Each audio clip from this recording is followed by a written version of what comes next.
Hey, what's going on, everyone?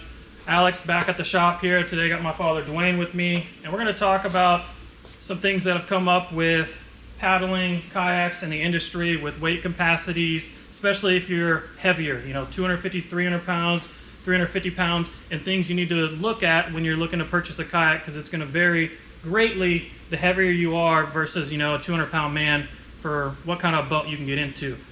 So let's start here on the scale. I got my basic day fishing gear, and I'll show you the weight that I have total here. I have my net, little day cooler. I got 2 bottles of water here with me, 2 tackle boxes, some plastics, and pliers, just some basic stuff like that. I also have the paddle, and then I have 4 rods here. So now let's see what this adds up to in total weight, because a lot of people don't realize once they start adding all this together how much this is going to add on to their boat.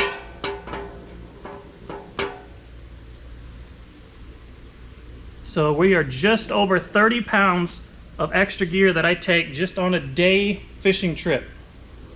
A little bit more than I anticipated. I thought it was around 20 pounds of gear I was taking, but I'm 11 pounds over that. That's one oversight that you need to be aware of, is how much gear you're taking, and that'll definitely go into the weight capacity of a boat and how your performance will still be there. So I'm going to remove this, and then I'll give you my total weight so we can add it all up and see what kind of a boat I need to handle what I want to do.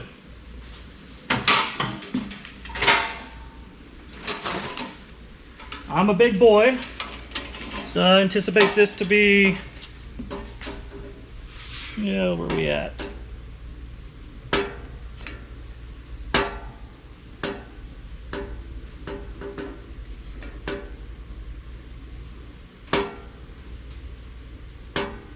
Looks like we're pretty close right there. So it looks like I currently weigh 278 pounds. So 278 pounds just in my body weight, as I'm a bigger fella. I am 6 feet 2 inches tall. Now we'll get Duane on here. He's a little bit taller, but not as thick as me. I'm 6'5", and we'll take a peek. 200 pounds. No, I'm kidding. Somewhere in this ballpark right here, I think I'm going to be.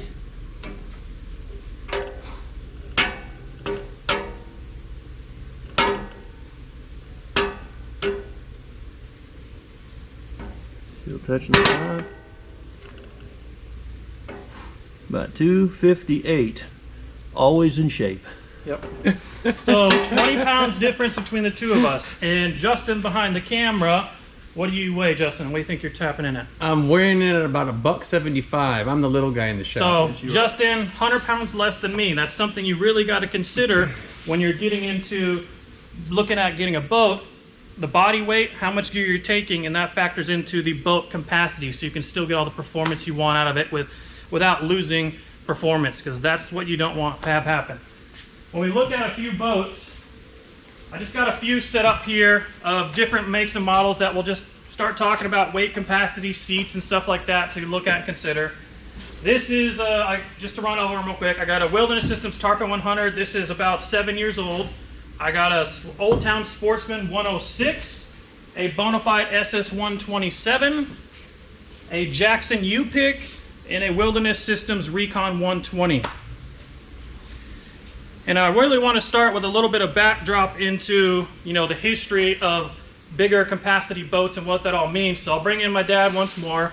25 plus years ago, at his size, 6'6", 240, 250 back in the day, what were you running into in the kayak market as it was, the sit on top market was first just evolving? What was your selection like back then?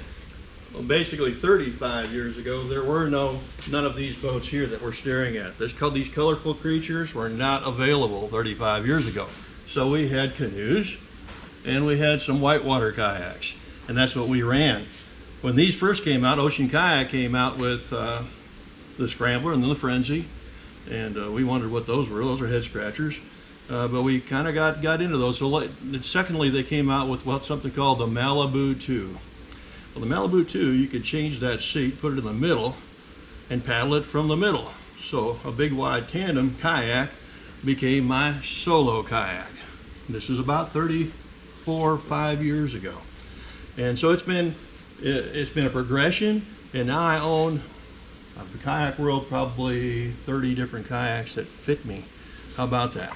So things have changed over the years, and we're very grateful for that. So he started paddling a tandem kayak way back when I was a little kid, and that's what could handle his weight. Probably, what would you say, 20 years ago or so, the Wilderness Systems Ride came out, and that might have been the first true solo platform. Yeah, pretty close to probably 25 years ago, and that was the first time we actually had a fishing kayak that would actually take care of Bubba. And then shortly after that, you started to transition. I know Ocean Kayak came out with the Prowler Big Game, and that became one of the really true 300, 350 pound working capacity boats out there. And then now, over the past decade, we have gone into frame seats. So everything's evolved into this over the past 10 years. So that's a little backdrop into, you know, how he's evolved into it. Now, when we go back to weight capacities, there doesn't seem to be a true working, you know, metric that they go on. So this boat right here has a weight capacity of what they say of 325 pounds. Now this tarpon is 10 feet long. I think it's roughly 30 inches wide. I have never come across a 325 pound person in this boat. You're definitely overloading it. I've always worked on the scale of the 25% rule. So whatever the manufacturer lists as the working capacity, I take 25% off, and that's a general idea for where you should still be without compromising too much of the performance. Back in my dad's day, he usually had it a little stronger at a third, but now he's starting to come off of that, and maybe, where do you think you stand now? Well, I think somewhere in between the third and the 25%. All depends what boat, but we've always done is we've taken the boats to the water and we put weight in the boat to find out where all of a sudden we start compromising what I call the performance of the boat. That is the speed and the maneuverability.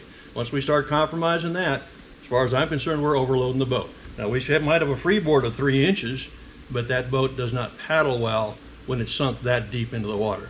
So I like a boat out of the water. I want performance. That's just that's being an old paddler. That's just very, very important to me. And you notice, what is your thoughts on when water comes into the deck of the boat? You know, the more weight you start putting in, you're going to have more water that comes up and sits in the cockpit here. And what are your thoughts on that? How does that affect performance?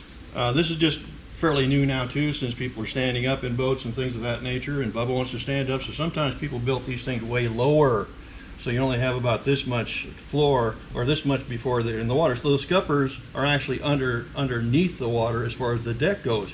I don't like that. I don't want my apple, my sandwich, my whatever fall upon here in the water. So I'm looking for a boat that this whole deck area is dry. It has no water in it. So I can run it all the way up to here, and that's about warp factor 10. When I get up to here, I call that the capacity of this boat, as far as I'm concerned. But then again, I like a boat that will perform, and I don't like my ankles wet when I'm standing in my boat. So you would say, if you get a bunch of water in here and you're standing in 2 inches of water, that'll affect performance? It's going to affect performance because now the boat is actually this much deeper in the water. Does that make sense? So that now I'm pushing more water out the way. It does not go as fast. It does not turn as well. So it's going to affect your speed and your turning ability, but not necessarily the stability. Not the stability. If this thing was full of water, it'd be a stability problem. But right here, not so much. Okay. One other thing, the bigger you are, the higher up you sit, the more top heavy you become. You know, have a big gut. So once the higher up on the water line, the more top heavy things become. So when we start to transition into high-low frame seats, you know, the bigger you are, if you're 150, 60 pounds like Justin, not a big deal. He can lean anywhere he wants and it's not a problem. Currently right now, I bulked up to this size. I've been a little bit bigger, but I'm coming back down again to my usual weight of about 250, 260 is where I generally like to be. So some of the things that I've experienced since I bulked up and almost hit 289 was the highest I hit over the last 2 years.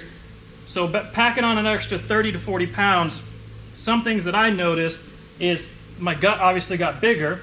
And so when I'm fishing, sitting up in the high position, leaning down to lip fish and stuff like that became harder because my gut kept getting in the way. Another thing is I actually have that extra weight, and when you're going down like that, the weight's now not centered. It's off to the side, so the boat starts to lean. And if you're not experienced with that, that's when people can start to roll the boat. And you obviously don't want to do that when you have a lot of gear on here, because that's going to be a miserable day on the water. So I'll get to seat heights here in a minute and how that can affect things, but on certain boats where I was sitting up high, the bigger I became, the more I relied on my net to scoop everything in, so I didn't have to lean too far over the edge and be uncomfortable as much.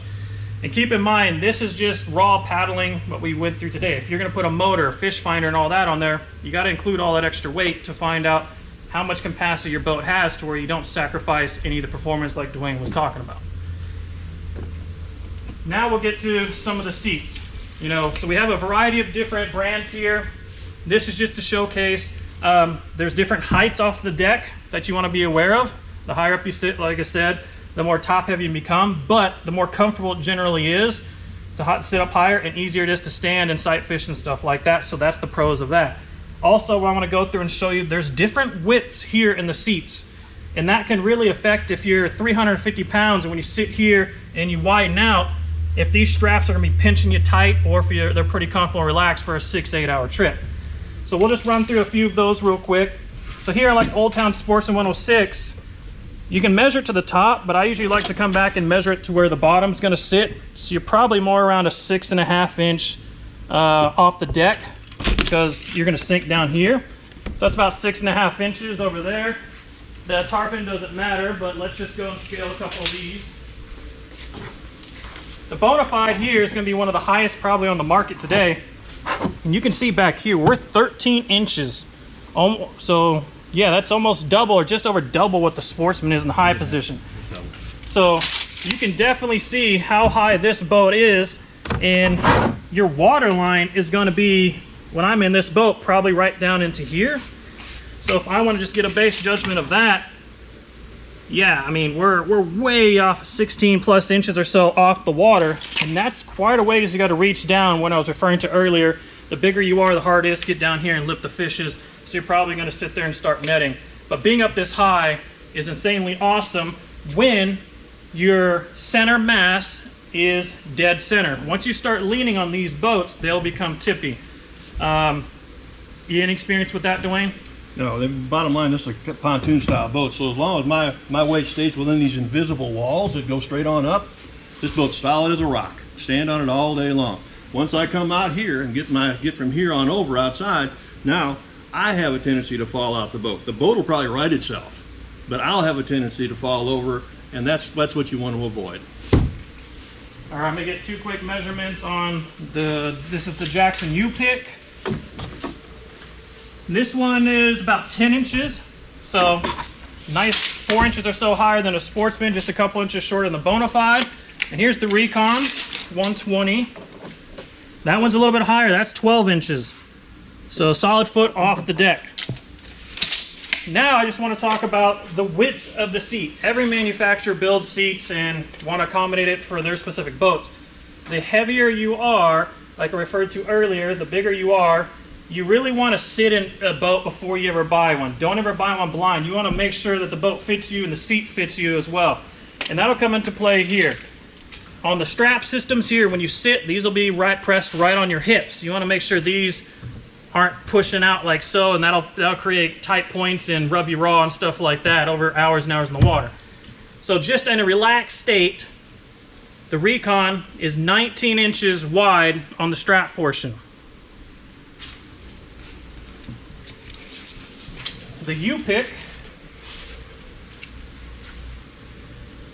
a little bit wider, just shy of 20 inches wide. And the Bonafide is going to be narrower, but let's see by how much. About 18 inches. And then the Old Town Sportsman series has one of the widest seats that I'm aware of on the market.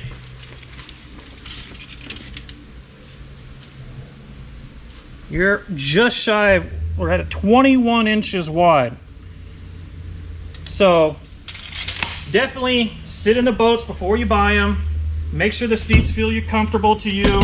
Make sure that you can, get these past the hips, especially if you're a 300, 350 pound man and everything like that. If you're just in size, 150, 60 pounds, this isn't going to be an issue, but you might not like how wide the seat is. There's a pro to the con to that as well. You might want a narrower seat to hug you better, like it would be a captain's chair in a nice riding car. So those are just some points that we get questions about it all the time. Well, we read this and we read that.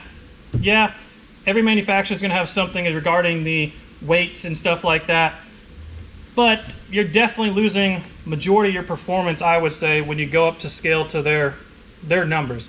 So any last things you want to throw out to people, Duane, or is that a little bit of information you want to provide? No, I think that's it. I think when you're looking for a kayak that's going to fit you, first of all, sit in the boat, act like you're fishing, act like you're casting, act like you're paddling. If that's comfortable, you're a long ways away from it. Make sure your arms go wide of the seat. As Alex said too, if it's a wide seat and you're a little person, a woman, say, a 5'2" person, these may hit the back of your arm. So you might want something that fits your arm a little bit better, fits your paddling skill a little bit better. So far as seats go, that's the way it goes. Long and skinny is fast and tippy, short and wide, slow and stable. For big boys, we're looking for something a little bit longer, a little bit wider. That's just going to give us capacity, it's going to give us stability, it's going to give us more performance. And doesn't it come down to the more mass we have on the water, that equals stability? So that's part of the physics portion? Yeah, if this thing drops in, and I'm in this boat, and it's a short boat for me, I don't paddle 10-footers very often. But if this is a short boat, then and my water's here, or if it's in here, obviously it's going to be more stable. But it's going to push more water out the way because I'm in the water deeper, and it's not going to turn as well. Being a performance guy, not my cup of tea. So hopefully that provided y'all with some answers to some things that we get, people walking in the shop asking questions all the time. Just gotta, do your due diligence. Make sure you weigh yourself, weigh all the gear, because it can be more than what you think. Calculate those two totals, and then really start looking at the boats that you think can handle that. Like I said, I use the 1/4% rule, 25% off, and then base it, up or down on that. But a lot of times we bring all these boats in, test them ourselves, so we will rear world test them, put weights in, and just get a really good idea, so we don't sacrifice any performance. That's not what we're about. We want the boat to do exactly what it was meant to do. We don't want to sacrifice anything. So just kind of some perspective on how we do things here. And that's what my dad taught me, and that's what I do, and it just allows us to get all the performance we ever wanted out of the boats. So any last things, Duane? No, appreciate the opportunity of letting y'all see what we have and sharing our information. Alrighty, appreciate y'all coming and hanging out with me. Once again, it's my father, Duane, Alex, Justin behind the camera. We'll catch you on the next one.